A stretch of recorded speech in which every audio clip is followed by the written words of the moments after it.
The outcomes of business analytics is basically you're able to learn the tools, basically tools like Power BI, Tableau, RStudio.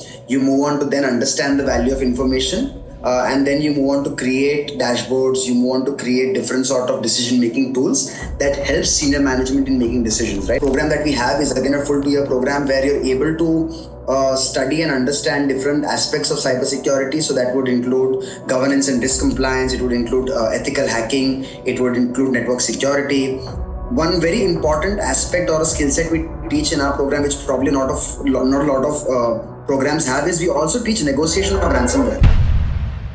Hi everyone, welcome on board. This is Anisha here in conversation with Carl from Deakin University, Gift City, India campus. For all of you guys who are not yet aware of it, from Australia, we also now have a campus in India where there are two master's programs being offered. So we've requested Carl, who's the lead marketing head for the Gift City campus, to help us understand more about these programs and some very interesting things like how can we get in scholarships, how do we make sure we save all our money.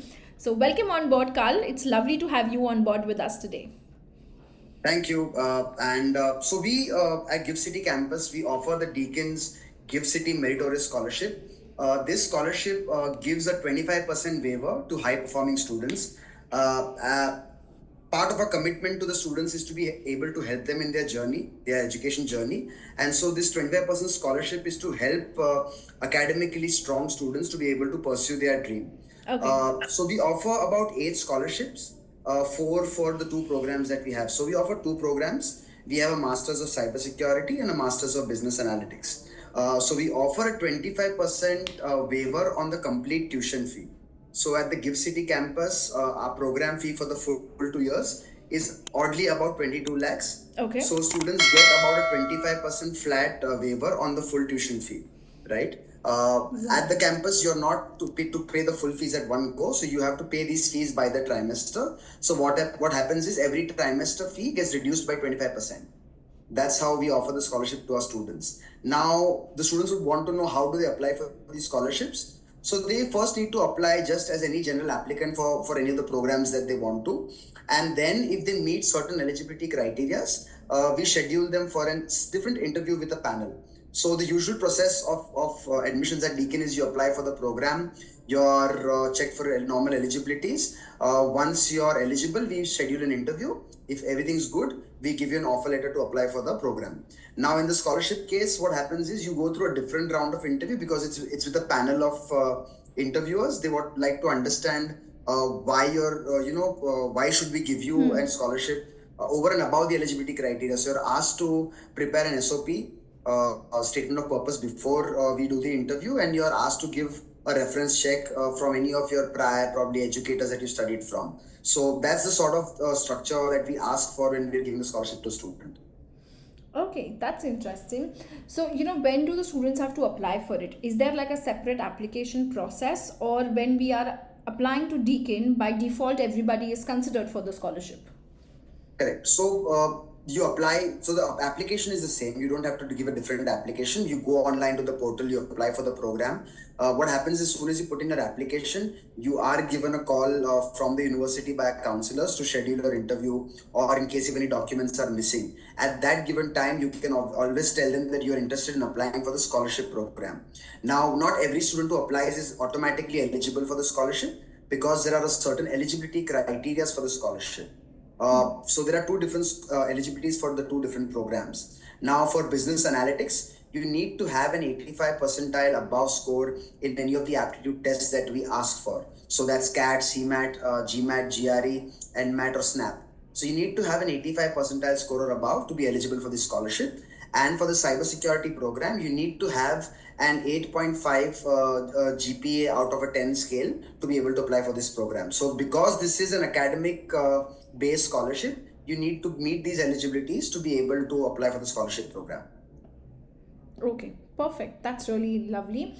Now, can you tell us a little bit more about both the programs that are there in the Gift City campus? Correct. So at the Gift City campus, we only offer master's programs, and our focus is on emerging tech. So keeping that in mind, we offer only 2 programs. We offer a Masters of Business Analytics and a Masters of Cybersecurity. Now, business analytics, as all of you would know, is again a very emerging trend. Most of the universities in India offer it either as a certificate program or they offer it as a full-time program. The outcomes of business analytics is basically you're able to learn the tools, basically tools like Power BI, Tableau, RStudio. You move on to then understand the value of information, and then you move on to create dashboards. You move on to create different sort of decision-making tools that help senior management in making decisions, right? So that's business analytics in a jiffy. The type of job role students end up getting is you are able to work in analyst positions across industries that work on data. So when I say data, almost every industry today, medium to large size industry, works on data. So that's where your capability to get into the market is. The second program that we offer is a Masters of Cybersecurity. So not a lot of universities or institutes in India offer a Masters in Cybersecurity because it is a very in-depth and a very technical program. So for us as well, the eligibility to apply for cybersecurity is you need to be from a computer science or a computer engineering background. So cybersecurity, again, the program that we have is again a full 2-year program where you're able to study and understand different aspects of cybersecurity. So that would include governance and risk compliance. It would include ethical hacking. It would include network security. One very important aspect or a skill set we teach in our program, which probably not a lot of programs have, is we also teach negotiation of ransomware. Right. Okay. So these are the sort of integrate programs or modules we teach in our program. Both these programs are 16 units. They are taught over a period of about 18 months. And then after that, they have a 6 months of duration where they pursue either an internship or project, which leads to placement support. Okay, lovely. That's really good. That's interesting. And what's like the tenure for the entire course? And do we have Full some? program? Yeah. Correct. So it's in 2 parts. The full program is a 24-month program. That's a 2-year program, where it's 18 months is an academic cycle, and the remainder of the 6 months is internships, projects, and placements. All right, great. And do we get to interact with the faculties from Deakin, Australia, or probably visit the campus as well at some point of time? Sure. So the benefit of studying at the Gift City campus is getting both domestic exposure from our Deakin faculties teaching at this campus, as well as being able to get exposed to our faculties who from time to time come down from Australia.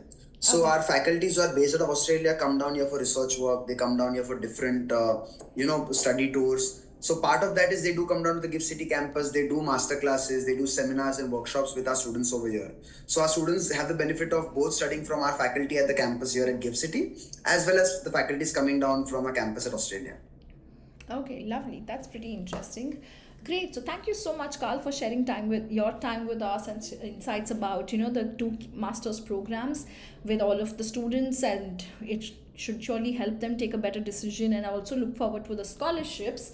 And for all the students who are listening to us, if you guys have any doubts or questions, please drop in the comments section and we will take that up for you so that you guys can go ahead, apply. And very importantly, if you guys want to know more, you should just actually go visit the campus also. If you guys have the time, it will give you a better idea about whom you're going to study from, what you're going to study. And yes, that's all from our end. Thank you so much, Carl, and have a nice day. Thank you. You too. Bye.